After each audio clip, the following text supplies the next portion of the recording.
Welcome to Sports Talk with the Cowboy. Welcome and thanks for riding with the Cowboy. A lot of big news this week. NFL draft. We had the preview last show. Of course, we picked 6 players in the draft. Our first pick was number 19. We got a Bucs, a wide receiver from Ohio State. A great, excellent receiver, top 5 receiver in the draft. Unexpected pick with the need of cornerbacks, edge rushers, and defensive linemen. But nonetheless, Bucs was our pick at number 19 from Ohio State. And in the second round, we took Mr. Morrison, the Notre Dame cornerback, great cornerback, in the second round from Notre Dame. Our third pick, Parrish from Kansas State, a great slot and cover man himself from Kansas State Wildcats. In the fourth round, we got Walker from Central Arkansas, a great edge rusher, probably a starter for us. And then in the 5th round, we got a defensive lineman from SMU. Our 6th pick of the draft was a receiver, Johnson from Oregon. More of a special team punt returner than really a receiver. He's only 154 pounds. He's 5'9", but he can scoot. And he was used as a wide receiver, but mostly a kick returner and punt returner. So look for Johnson to be that with the Buccaneers. So we got 6 players. Out of those 6, I believe all 6 will make the team, and I think all 6 will start. Every single one of them. Morrison might take a day. I think he'll beat Dean out. I know Dean knows the writing's on the wall for you Jamel Dean, storied people, myself and DJX and most of the Tampa Bay Bucs know that Dean's time is here and gone. And nothing will motivate him more than to see Morrison show up as number 2 pick coming out there of the practice field. It's writing's on the wall for his job. And I think Morrison will be our corner starter next year for the Bucs. And I think that the Kansas State Parrish will be our slot man. And then we can take Georgia's ex-Georgia Bulldog, T.K. Smith, who was our slot man last year, his rookie year, and move him back to safety with Antonio Winfield. That's how we're going to look in the secondary. Isaiah McCollum's going to line up on the other cornerback. That's going to be our backfield there.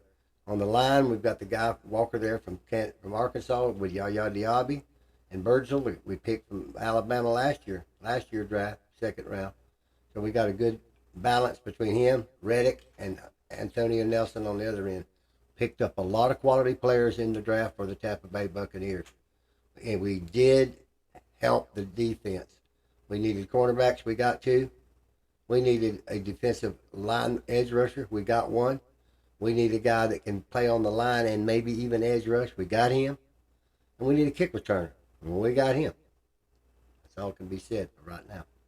We'll have to see how it springs out. We got another 14 unsigned free agents, including Shiloh Sanders, Shadur Sanders' brother, played in Colorado. Got him as unrestricted free agent signing. So he's a safety, another safety. We got a lot of good players in the mix. We'll have 20 new players out there on that ball field in preseason, and we'll see what we've got. But those are our picks from the draft. I think we did a great job with the draft. If we had to grade it, I'd say it's an A. And maybe not an A+, but not an A-. I think it's an excellent draft. We draft what we needed. We got what we got, and I'm satisfied with it. I think the Bucs will take it and move it forward. We've got all the pieces now in place. We just need to get everybody together and go. I think we've got good backups. We got good depth. I think it was a good draft. A lot of other big news in the draft. Of course, the first pick was to the Tennessee Titans, getting their quarterback, Cam Ward. And then we've got, the second pick with the Jacksonville Jaguars trading from pick 5 to pick 2 to get their guy, the Heisman Trophy winner from Colorado, which is a cornerback and a receiver. We'll see how that works out. Abdul Carter went to the Giants, number 3 pick. A big Will Clark blocker, a big tackle at LSU to protect Derek May, pick number 4. So it went as it's supposed to have went most of the draft as the picks came about, except for Shadur Sanders falling from a first-round pick through the first round, the second round, the third round, the fourth round, down to the 5th round. And 6 other quarterbacks getting picked before him. That was the big news, as you all know, as watching the draft. We'll keep you posted on it. The Bucs did a real good job. We're moving on to the Tampa Bay Lightning. They're in a game tonight against the Florida Panthers. The Panthers lead the 7-game best-of-7 series, 3-1. It's a must-win for the Tampa Bay Lightning tonight at home. If they lose, they're out. Okay, so they've got to play tough tonight. The Florida Panthers, the reigning Stanley Cup champion Florida Panthers, are playing our Tampa Bay Lightning. As this show's shooting, within an hour after the show finishes, that game will start in Amalie Arena. Get out there and be the Thunder for our Lightning. We need it tonight. This is playoff hockey at its highest point, and we have just had some bad luck the last couple of games. We got back out there and won game 3. We lost the first 2, but we lost the other night and put them ahead 3-1, and we can't afford to lose tonight. We got to win this game tonight. So, other than that, that's what we're going. That's what the Lightning's up to. We'll go to the Tampa Bay Rays. They went out and played the Arizona Diamondbacks last week. Took 2 games from them. Then they went and played the San Diego Padres, which was on a hot streak. But the Rays won 3 games in San Diego. They won 5 games on the road trip. They improved themselves to 14-14 and had won 5 straight. So congratulations to the Tampa Bay Rays on a little 5-game winning streak. It's real early in the baseball season, as you know, but congratulations. As far as this race at Talladega, Austin Cindric won that race Sunday. Great race. He won the race for Penske. It was a wonderful race, and Austin Cindric gets his Talladega victory.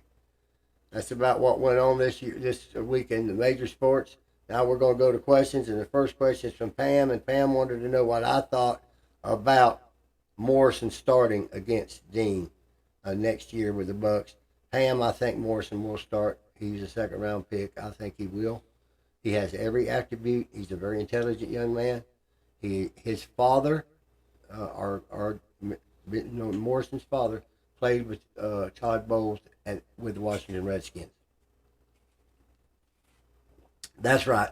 Morrison, who we picked second round from Notre Dame's father, played with Todd Bowles when Todd Bowles played for the Washington Redskins. So he knows the family.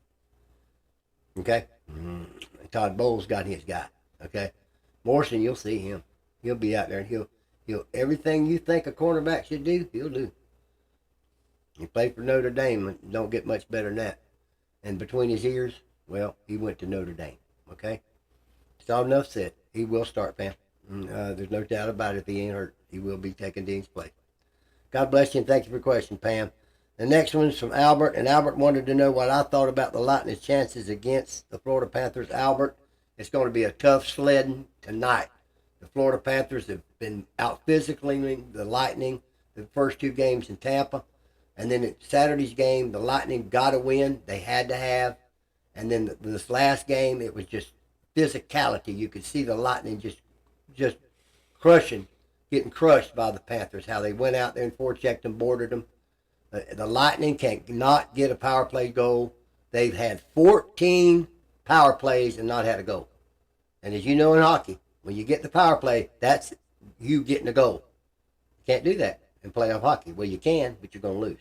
They got to do better tonight. And it's no better night than to get off that, not doing good in the power plays, is tonight against the Panthers in Tampa. So I think that's what's happening to them. It's going to be a tough sled. Even if they win tonight, they're only 3-2. Then there'll be game 6 here in Tampa. Then it'll be game 7 if they make it. So, the Lightning's got to come out there and play tonight. And they've got to start fast. They cannot just skate even. They've got to start fast. And whenever that puck is near that stick, they've got to shoot for the goal. They've got to shoot for it. Whether it goes in or not, they've got to keep that puck a-going. It's beautiful to set up these fancy shots. But if you got a good defense like the Panthers, they're going to go out there and break up that skating and passing. You're going to have to get up there near the net and shoot. Okay? That's what they're going to have to do. We'll see tonight. God bless you. Thank you for your question.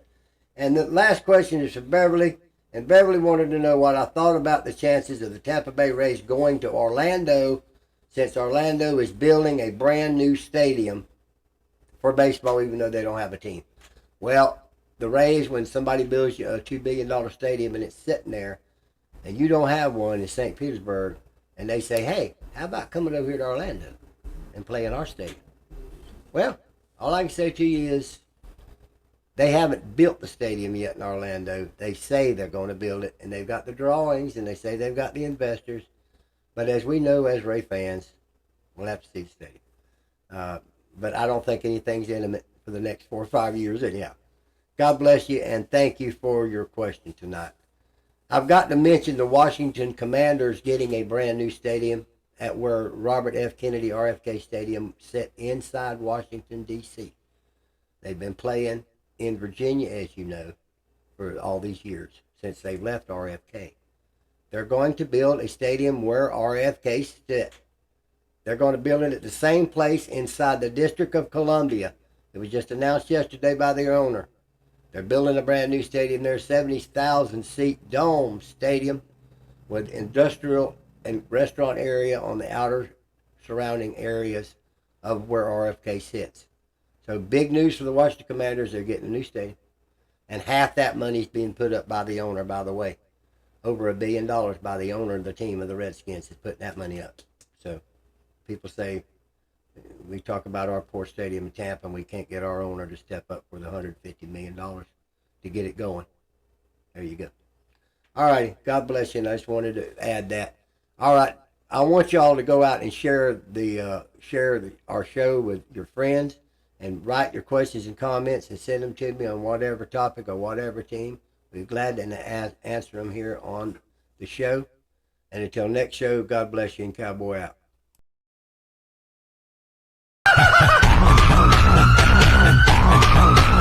Have you ever had a dream that you want